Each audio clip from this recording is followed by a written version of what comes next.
भुवन में सार वीतराग विज्ञानता शिवस्वरूप शिवकार नमः त्रियोग समारिके.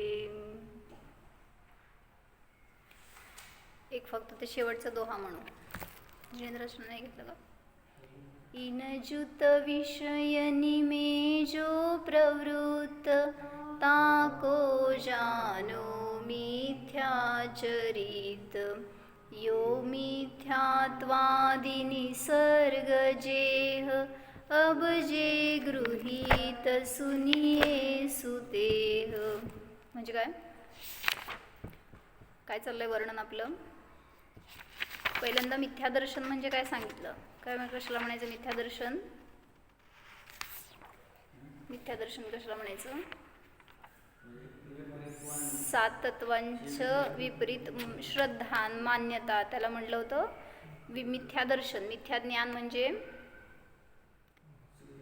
त्या सात तत्वांचं विपरीत ज्ञान.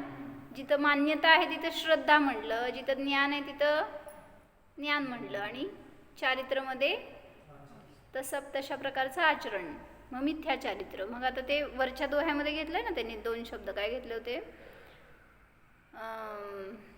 याही प्रतीतीजुत कछुक ज्ञान सो दुःखदायक अज्ञान जान. म्हणजे अशा प्रतीतीने युक्त, कशा मिथ्या दर्शन युक्त जे काय ज्ञान आहे ते मिथ्या ज्ञान आहे असं समजून घ्या. आणि मग आता त्या पुढच्या दोह्यात सांगायला लागलेत की मिथ्या चारित्र कशाला म्हणायचं. तर या श्रद्धा आणि ज्ञानाने सहित जे काय तुम्ही आचरण करता त्याला म्हणायचं मिथ्या चारित्र. आपल्या परिणतीमध्ये मिथ्या चारित्र असतं का सम्यक? आपल्या परिणतीमध्ये सम्यक चारित्र आहे का मिथ्या चारित्र आहे?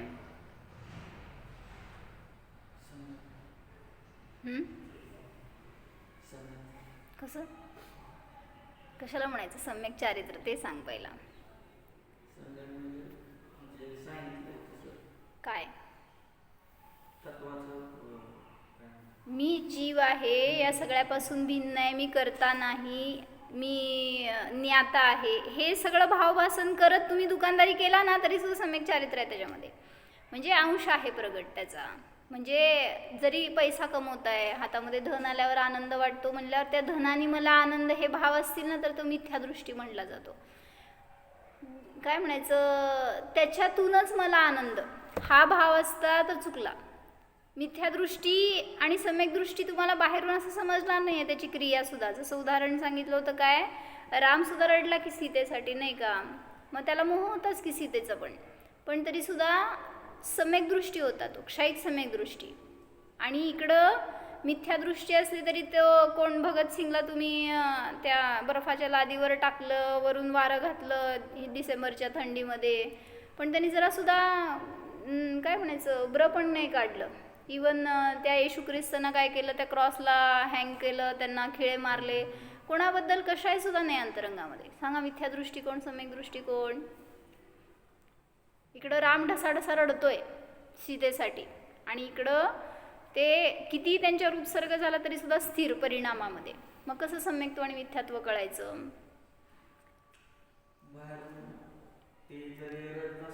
क्रियेतून नाही कळत, हेच सांगायचंय. श्रद्धा आणि ज्ञान जे आहे त्याच्यानुसार सम्यक आणि मिथ्या ह्याचा निर्णय केला जातो. बाह्य क्रियेवरून, शरीरावरून, तुमच्या काय धर्म परायणतेवरून काय नाही समजत. त्यामुळं आपलं आयडेंटिफिकेशन एवढं करा पहिल्यांदा की मी स्वतःला जाणतोय का, स्वतःचा निर्णय केलाय का, तरच मी सम्यक दृष्टी आहे, तर माझ्यामध्ये सम्यक दर्शन, सम्यक ज्ञान, सम्यक चारित्र आहे. असं बस भैया. काय म्हणले? तर सम्यक दर्शन आहे. बाकीचं मग तुम्ही त्याच्यापूर्वक केलेलं सगळं क्रिया सम्यक म्हणली जाते. सम्यक चारित्र प्रगट करायचं म्हणजे करतील ना असे बाहेर अनेक जण आहेत, शोधन करून आहार करणार, सगळे मर्यादा पाळून जेवणार, कुठं काय कसले दोष लागू देणार नाहीत, हिंसा वगैरे पाप होऊ देणार नाहीत, सगळं करणार की. पण म्हणून ते सम्यक दृष्टी झाले का? म्हणजे सम्यक दृष्टी, सम्यक दर्शन हे किंवा सम्यक चारित्र हे क्रिया नाही आहे बहिरंगामध्ये. ॲक्च्युली सम्यक चारित्र म्हणजे काय? चर म्हणजे फिरणं, ज्ञानाचं ज्ञानामध्ये राहणं, ह्याला म्हणायचं सम्यक चारित्र. मग हे मला सांगायचं होतं की 4 अनुयोग जे घेतलं ना आम्ही, त्या 4ही अनुयोगामध्ये चारी अनुयोगामध्ये अध्यात्म सांगायचं त्यांना. जरी प्रथमानुयोग तुम्हाला बाहेर पुराण कथा सांगतायत तरी सुद्धा त्याचा उद्देश काय आहे, त्यांनी जसा अनुभव केला त्याचं फळ त्यांना मिळालं सुख, अनंत सुखाला ते प्राप्त झाले. आणि ज्यांनी कोणी त्याच्यापासून दूर राहिले ते अनंत दुःख भोगत राहिले. म्हणजे प्रथमानुयोग सुद्धा नुसतं त्यांच्या गोष्टी म्हणून नाही वाचायचं आहे, त्याच्यातून अध्यात्म काढणं हाच त्याचा उद्देश आहे. मग 4 टाईप्स केलेत फक्त तुमच्या ग्रंथांमध्ये असे की कुठल्या का असे ना मार्गाने तुम्ही स्वतःपर्यंत जावा. प्रथमानुयोग, पुढं करणानुयोगातून एखाद्याची बुद्धी तल्लक असती म्हणल्यावर त्याला असं त्या गोष्टी बिष्टी काय म्हणतो यश किती वेळा वाचायचं तेच असं कळलं की आता सगळ्या गोष्टी झाले. मग आता थोडंसं अजून शिकायची ज्याला इच्छा, ज्याला अजून आपलं काय म्हणायचं आपली बुद्धी चालना देण्यासाठी म्हणून म्हणा किंवा अजून काहीतरी नवीन शिकण्यासाठी अशी ज्याची इच्छा आहे त्याला करणानुयोग सांगितलं. सगळ्या कर्मांची व्यवस्था, गणित, त्याच्यामध्ये सगळं असं वर्णन आहे. किंवा 3 लोकाची रचना कशी असती, कोणाकोणाला त्याच्यातून इंटरेस्ट आहे. पण त्यातून अध्यात्म कसं काढायचं. रचना म्हणजे तर शरीराची रचना असू दे, 3 लोकाची रचना असू दे, सगळ्या कृत्रिम सगळ्या चीज कशाची पण रचना असू देत, ती रचना समजून आपल्याला काय फायदा.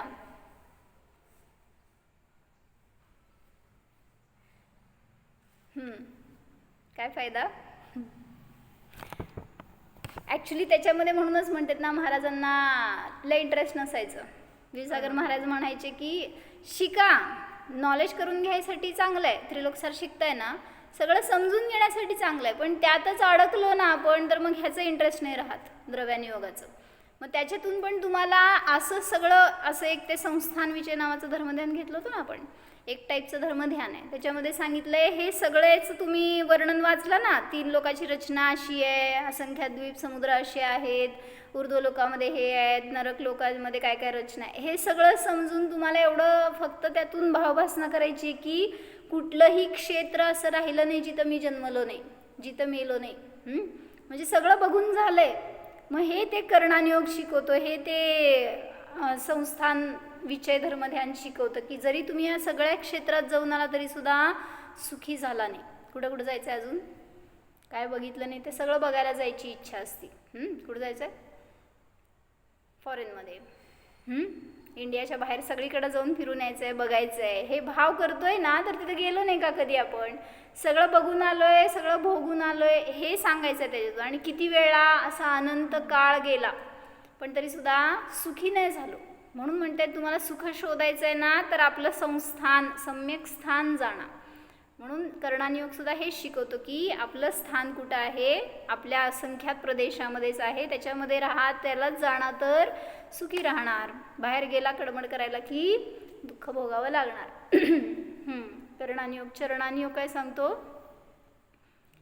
सांगितले का चरणानुयोग मी.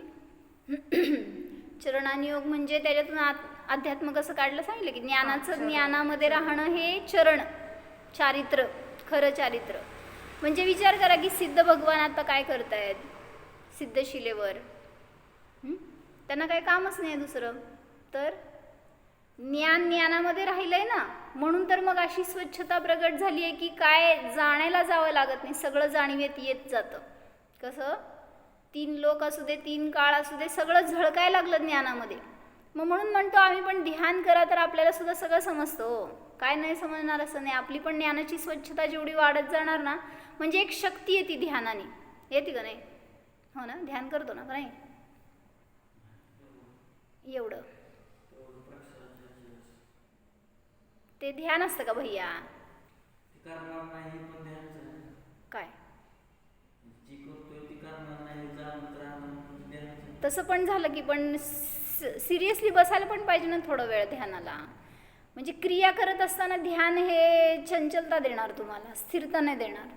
ज्याचा उपयोग लागलाय ना त्याच्यामध्ये तो सगळं करत असताना सुद्धा ध्यान चालू राहील की त्याचं, नाही असं नाही. पण आपल्याला काय म्हणायचं, आपल्या पापापासून निवृत्त व्हायसाठी त्यांनी सांगितलं की विशिष्ट आसनात बसा, थोडंसं काळ ठरवून बसा, जेवढं शक्य आहे तेवढं प्रयत्नपूर्वक लावा ना उपयोग आपल्यामध्ये. विचार कर ना, तू प्रक्षाळ करत असताना ध्यान किती, उपयोग किती लागतो तिकडं असतो, त्यांच्याशी जोडलेला असतो की, पण जोपर्यंत त्यांच्याशी जोडलोय तोपर्यंत बाहेरच आहे, आत कसं जाणार. तेवढं त्यांनी ध्यान सांगताना पण करतोय त्यावेळेस ते पण त्यातच अडकलेलं असतो बरं का, त्या शब्दातच असतो, आपण आत्म्यात गेलेलो नसतो. म्हणून म्हणतायत सकाळी उठल्यावर थोडा वेळ करा, रात्री थोडा वेळ करा, किंवा दिवसभरात कुठं वेळ मिळतं तेव्हा थोडा वेळ तरी त्याचा प्रयोग असेल तर सोपं जातं. मग तुम्ही ते करत असताना सुद्धा तुम्हाला सहज आत बाहेर करता येतं, जाणता येतं की कसे ते भगवान आहेत, कसा मी आहे. मग याची भेदविज्ञानपूर्वक केला तर खूप आनंद येतो.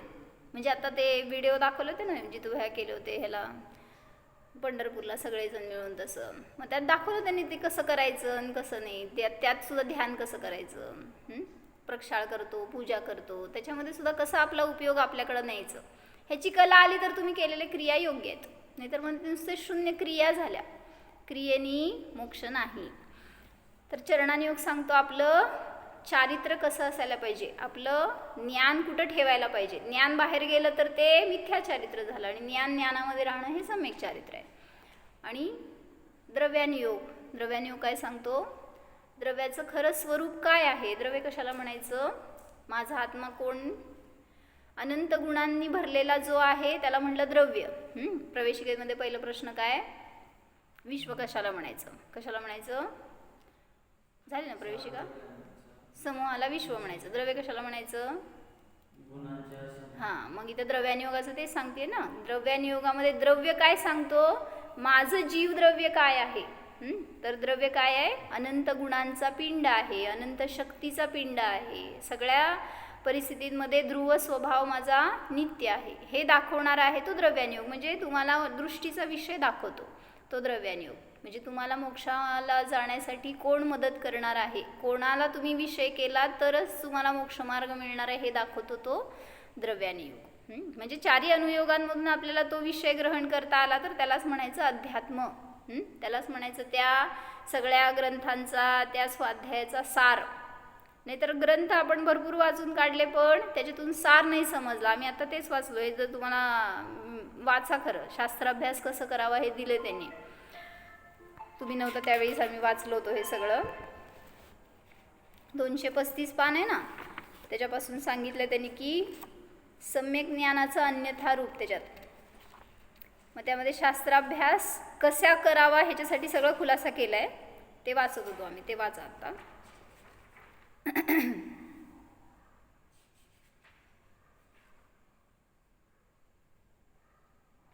237 पानावर आहे.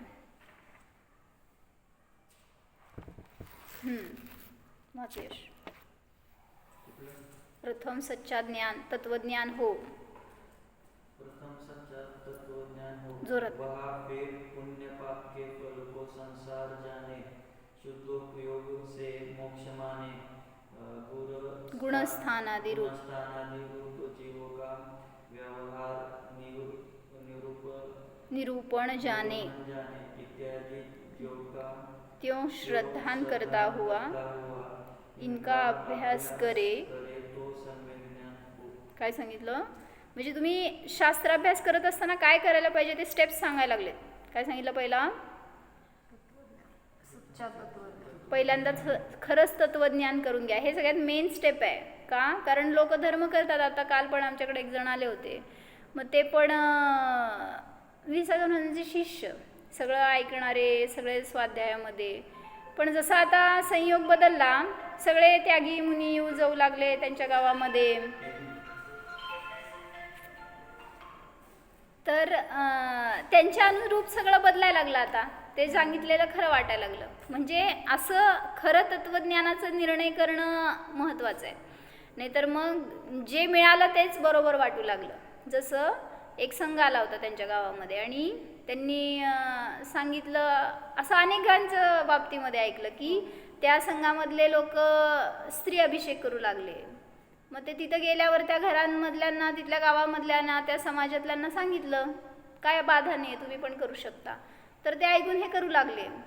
म्हटल्यावर त्यांना परत निरोप दिला आपण की असं करणं योग्य नाही आहे. आपल्याला महाराजांनी शिकवलंय तर म्हणजे स्त्रीला पात्रता नाही आहे, कारण मुनींना शिवायची जर स्त्रीला शक्ती नाही आहे, योग्यता नाही आहे, तर तिथं तर मुनी काय म्हणायचं, परम मुनी आहेत ते. मग त्यांना तर कसं चालणार. म्हणून पहिला स्त्री अभिषेकाला सुरुवात केली, परत ते येणारे जाणाऱ्यांनी शिकवलं काय पंचामृताभिषेक, फुलं फळं ह्याचा प्रयोग. म्हणजे कसं भ्रष्ट होत जातो जीव सांगता येत नाही असं. म्हणून निर्णय खरं तत्वज्ञान किती महत्त्वाचं आहे. म्हणजे आपलं भाग्य असं की आपल्याला मिळालंच पहिल्यांदा हे तत्व मिळालं का आधी कुठलं काय मिळालं होतं? कुठले दुसरे गुरु मुनी त्यागी काय भैया कुठले कुठले मुनी आहेत असतं का तिथं? बहुतेक तिकडं सरागी असते देवी देवता असं काय तर ऐकले. तिकडच्या मंदिरामध्ये देवावर फुलं चंदन असतं का? चढवतो का? चढवायचं नसतं. आणि चढवलेलं असेल तर त्याला नमस्कार नसतो. का बरं? कारण फुल आणि चंदन हे परिग्रह आहे आणि मग वितराग नाही राहिले, सराग झालेत ते देव. म्हणून एक तर अशा ठिकाणी दर्शन नाही किंवा एक विरोध करा तिथं करायला नको म्हणून, किंवा आपण दुसरीकडे जावा.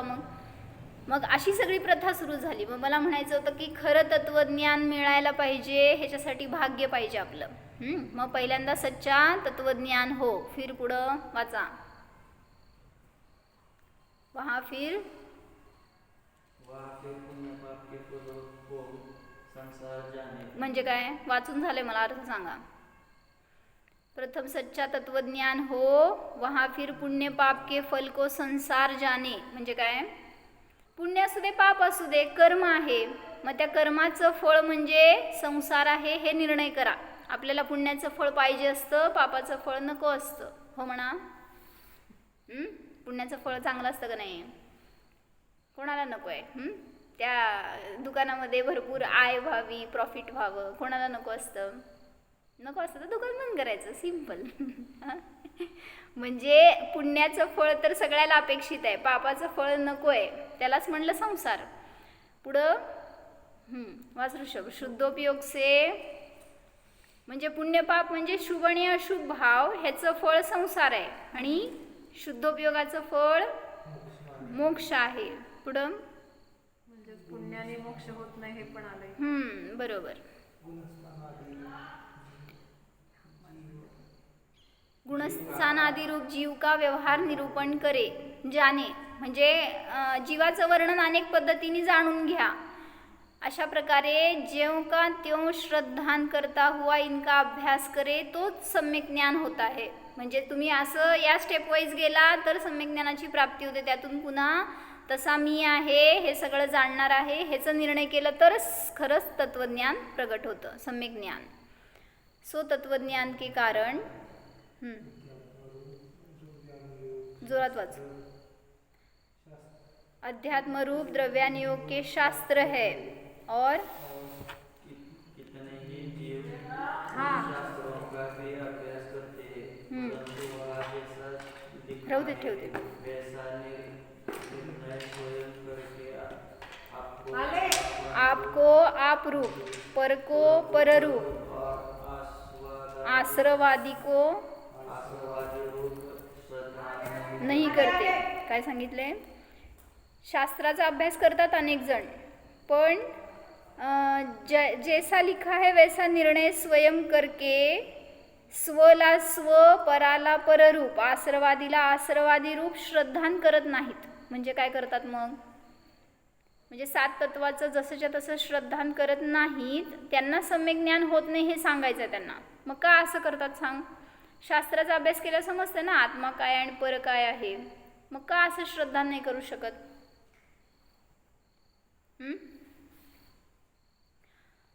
तिथं म्हणलं एक मिथ्या बुद्धी आहे ना मागं त्यांची.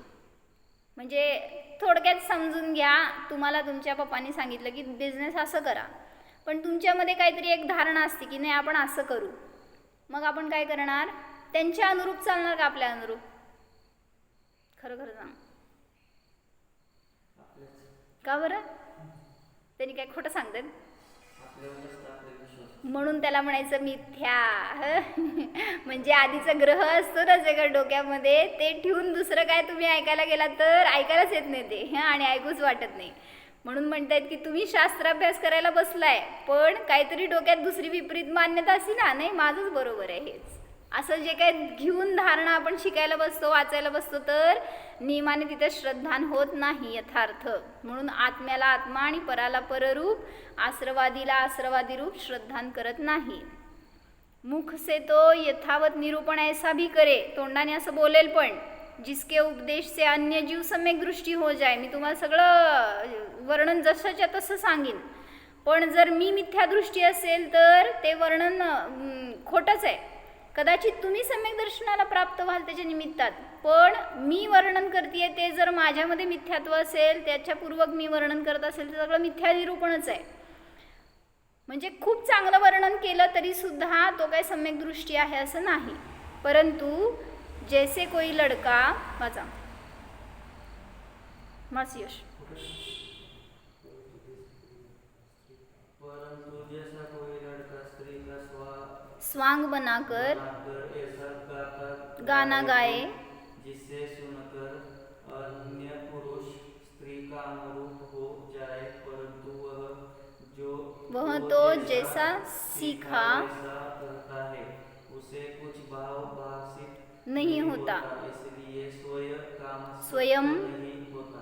स्वयं कामासक्त नाही होता. म्हणजे कोणीतरी कॅरेक्टर आहे असं की मेल असताना पण फिमेलचा रोल करायला लागलाय तो, आणि गाणं म्हणेल, काहीतरी असे वचन बोलेल ज्याच्याद्वारे की म्हणजे स्वतः त्या रोलमध्ये तो स्त्री आहे, त्यामुळं अन्य पुरुष त्याच्याकडं बघून आसक्त होतील, मोही होतील. पण त्याला जे शिकवलं, जे पडवलं तेच तो बोलतोय, त्याला त्याचं काय भावभासन नाही आहे, त्याचे भाव बिघडलेले नाही आहेत, पण समोरचे भाव बिघडलेले असतील त्याच्या निमित्तामध्ये, पण तरी याला त्याचं काय स्पर्श पण नाही असं.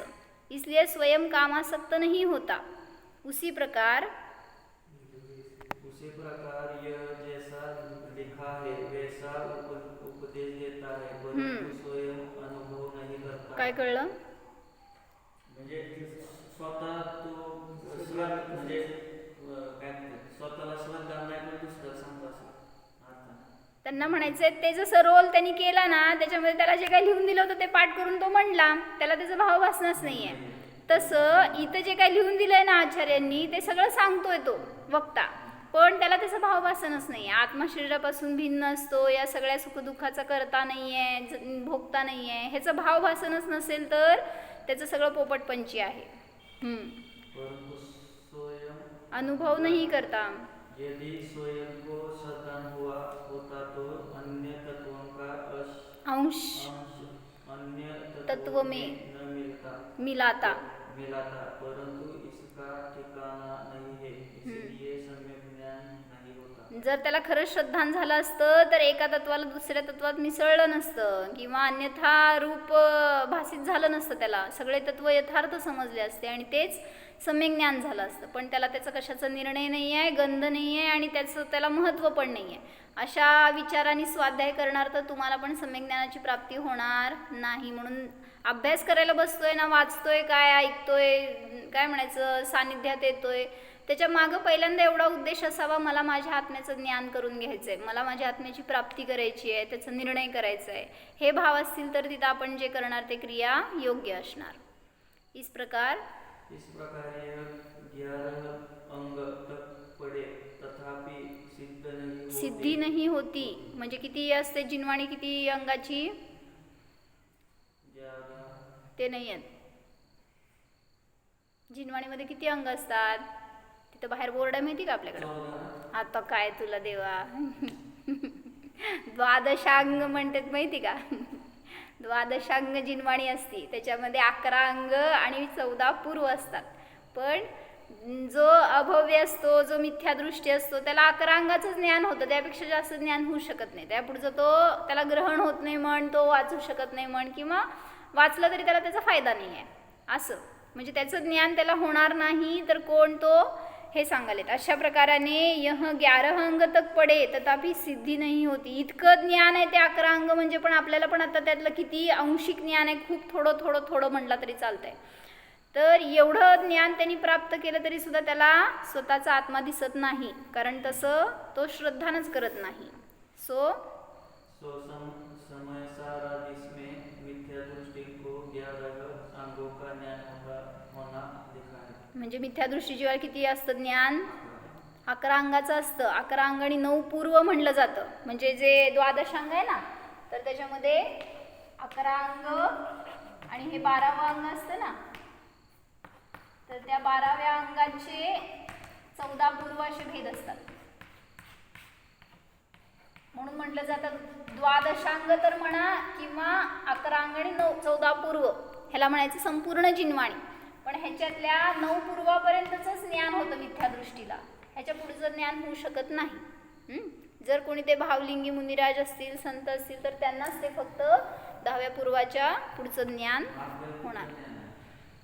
आपल्याला तुच्छ तुच्छ ज्ञान आहे ते, पूर्व पण नाही अंग पण नाही. अंगाचं तर ज्ञानच राहिलं नाही आपल्याला. ह्या पण पूर्वामध्ये पण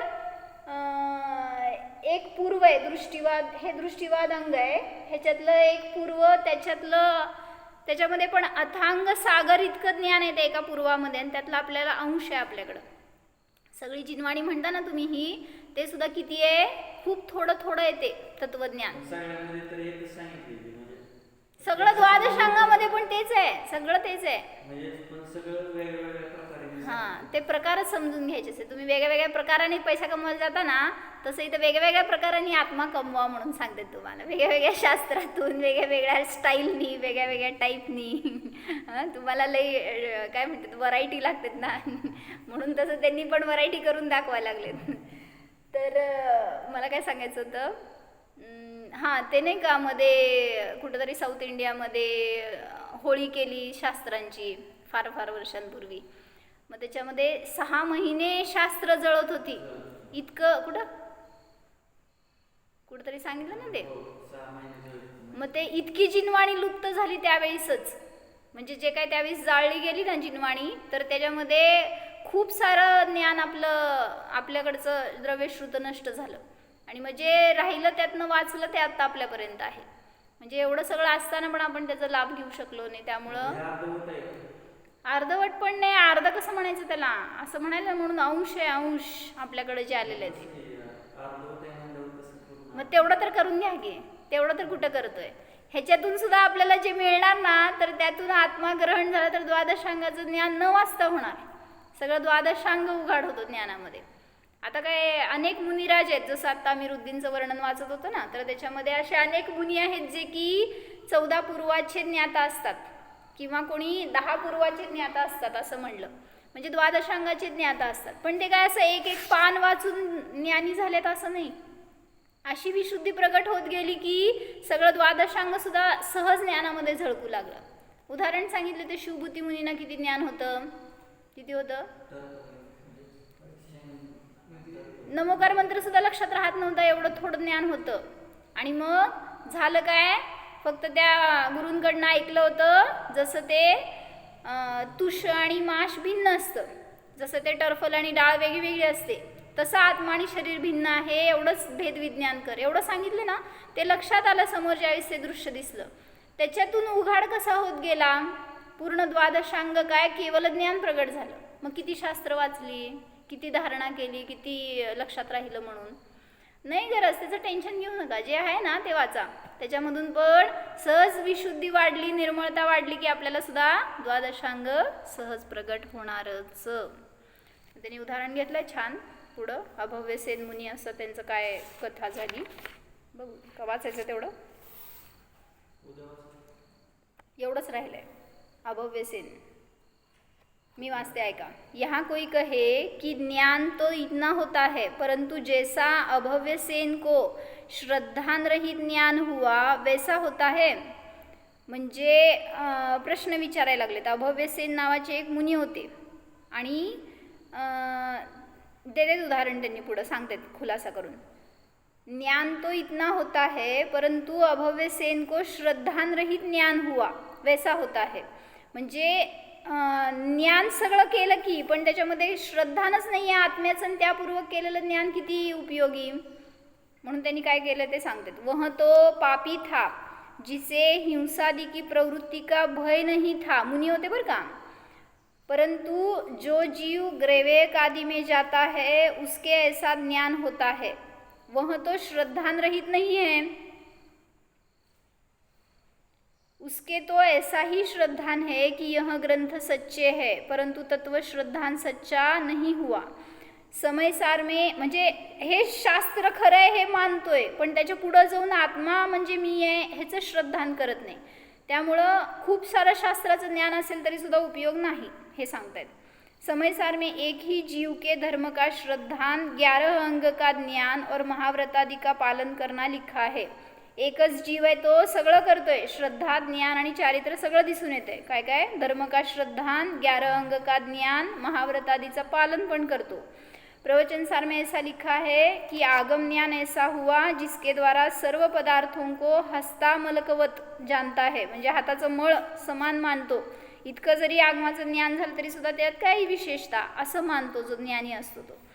यह भी जानता है कि इनका जानने वाला मैं हूँ, परंतु मैं ज्ञान स्वरूप हूँ. इस प्रकार स्वयं को परद्रव्य से भिन्न केवल चैतन्य द्रव्य अनुभव नहीं करता.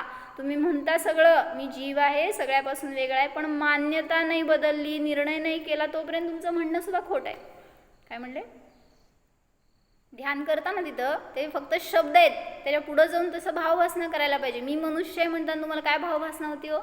असं तुम्हाला म्हणावं लागतं का मी मनुष्य, मी स्त्री, मी पुरुष, मी लहान, मी मोठा, काय म्हणावं लागतं? भावभासना सहज आहे ना ती. तसंच सांगितलं आत्मा आहे याची भावभासना सहज व्हायला पाहिजे, तरच ते खरं ज्ञान आहे.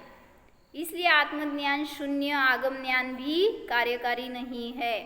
आत्म्याचं ज्ञान असेल तरच ते आगमाचं ज्ञान सुद्धा फल देतं, अन्यथा नहीं. इस प्रकार यह सम्यक ज्ञान के अर्थ जैन शास्त्रों का अभ्यास करता है, तथापि इसके सम्यक ज्ञान नहीं है. शास्त्राचा अभ्यास करून सुद्धा जर तिथं स्वतःचा निर्णय नसेल तर ते सम्यक ज्ञान नाही. मग ते अभव्यसेन मुनी असतात, त्यांचं काय सांगितलं होतं? ते रेवती राणीची कथा आहे ना, की त्या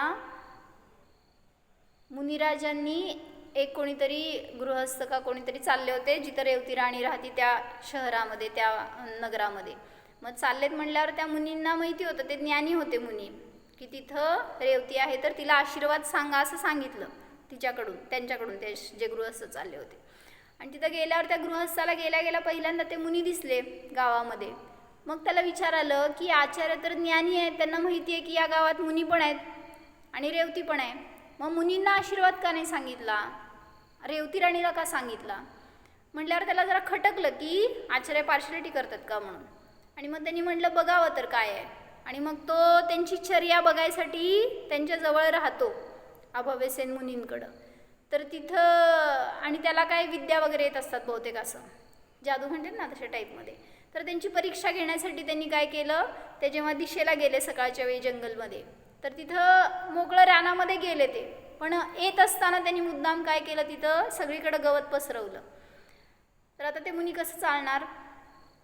पहिल्यांदा त्यांच्या कमंडलूमधलं पाणी सुकवलं विद्येने, आणि मग आता वापरणार कसं पाणी नाही म्हटल्यावर त्यांनी काय केलं, कोण नाही बघत म्हटल्यावर त्या नदीतनं का कशातनं असं पाणी घेतलं आणि ते वापरलं. म्हटल्यावर हे खटकलं पहिल्यांदा. परत सगळीकडं जमिनीवर गवत पसरवलं विद्येच्या सहाय्याने. मग आता मुनी काय करणार सांग, असं असल्यावर? गवताला कसं सरकवायचं? नाही, त्यांनी सगळी जमीनच व्याप्त करून टाकली. तर मुनींना नियम आहे की अहिंसा महाव्रत आहे, पाय ठेवणार तर जीव मरणारच 100% त्याच्यामध्ये. म्हटल्यावर ते तिथून हलायचंच नाही, त्यांना परमिशनच नाही. मग तर त्यांनी काय केलं, त्याच्यावरून चालत बाहेर आले, मार्ग नाही आहे म्हटल्यावर. मग हे सगळं परीक्षा केल्यावर समजलं त्या गृहस्थाला, कोण होता तो, की म्हणून याला आशीर्वाद सांगितला नाही आचार्यांनी. समजली का स्टोरी काय सांगायची मला? ज्या गावामध्ये रेवती राणी होती तिथंच हे अभव्यसेन मुनी होते. मग अभव्यसेनना आशीर्वाद का नाही सांगितला त्या आचार्यांनी? मग परत गेला परीक्षा करायला रेवती राणीकडं. म्हणजे हे मुनी असे आहेत म्हणून नाही सांगितलं आचार्यांनी, म्हणजे आचार्य ग्रेट आहेत हे समजलं त्याला. आता रेवती राणीला आशीर्वाद सांगितलाय म्हटल्यावर ती कसं काय ग्रेट आहे हे बघायसाठी तो परीक्षा करायला गेला. आणि मग तिचं सगळं वर्णन ऐकलं, वाचलं, जरा बघितलं सगळ्यांकडनं. म्हटल्यावर त्यांनी काय केलं, ब्रह्माचं रूप आणलं गावामध्ये आणि सगळ्या गावकऱ्यांना असं मोह दाखवला की ब्रह्मा आलाय तर दर्शनाला चला. आणि मग सगळं गाव लोटलं, पण ती नाही गेली. मग परत नंतर दुसऱ्या दिशेला विष्णू, परत महेश अशी रूपं आणली, ती ढळीत झाली नाही चलित. अमूढदृष्टी अंगामध्ये प्रसिद्ध झाली ना ती, तर अशी दृढ होती ती तत्वामध्ये. मग त्यांनी काय विचार केला, जाऊ दे ह्याला नाही भुलली, पण तीर्थंकर आले म्हटल्यावर ते येईल ना. मग त्यांनी काय सांगितलं, 25वे तीर्थंकरांचं समोशरण आलंय. आणि मग अशी न्यूज तिच्यापर्यंत पोहोचवली आणि तिला बोलवलं. गेली का नाही, का नाही गेली, तीर्थंकरच होते की. पण तिचं श्रद्धान इतकं दृढ की जे आलेत ना ते तीर्थंकर नाहीतच, त्यांचं समोशरण म्हणताय तर ते समोशरण पण नाहीच. इतकी दृढ अटळ श्रद्धा आणि त्याच्या निमित्तामध्ये तिची परीक्षा समजली त्याला. आणि मग ते तिला आशीर्वाद देऊन निघून गेला. म्हणजे महाराजांनी सांगितलेला आशीर्वाद कशासाठी सांगितलं, अभव्य सेन मुनी म्हणून म्हटलं. त्यांना ज्ञान भरपूर होतं, असं ते काय म्हणतात बहुतेक अन्य मतवादींशी वादसंवादामध्ये जिंकायचे, सगळ्यांना तत्त्व समजावून सांगायचे, पण स्वतःच्या आचरणामध्येच नसेल तर ते ज्ञान किती कार्यकारी. म्हणून म्हटलं असलं ज्ञान करून घेऊ नका, नुसतं शब्द नको आहे आपल्याला, त्या शब्दाचं ओझं नको आहे, त्याच्यातून जे काय भावभासना होणार ते आपल्यासाठी उपयोगी आहे. म्हणून आपल्याला आत्म्यापर्यंत जायचं आहे कसं, ही विद्या शिका आणि त्याचं अवलंबन करा. हो जाणा.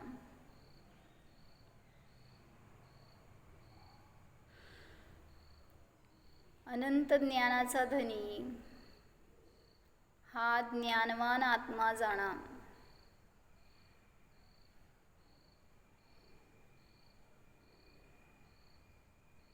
या ज्ञानामध्ये अन्य विकल्प नाहीतच.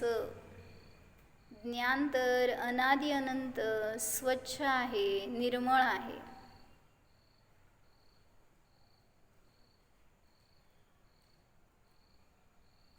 हा मी चेतनात्मा अज्ञान रहित आहे, मिथ्यात्व रहित आहे.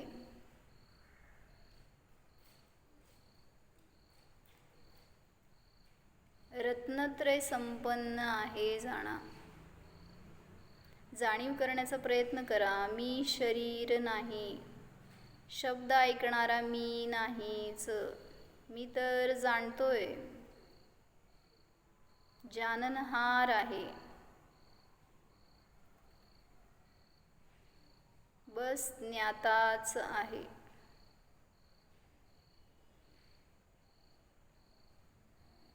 ओम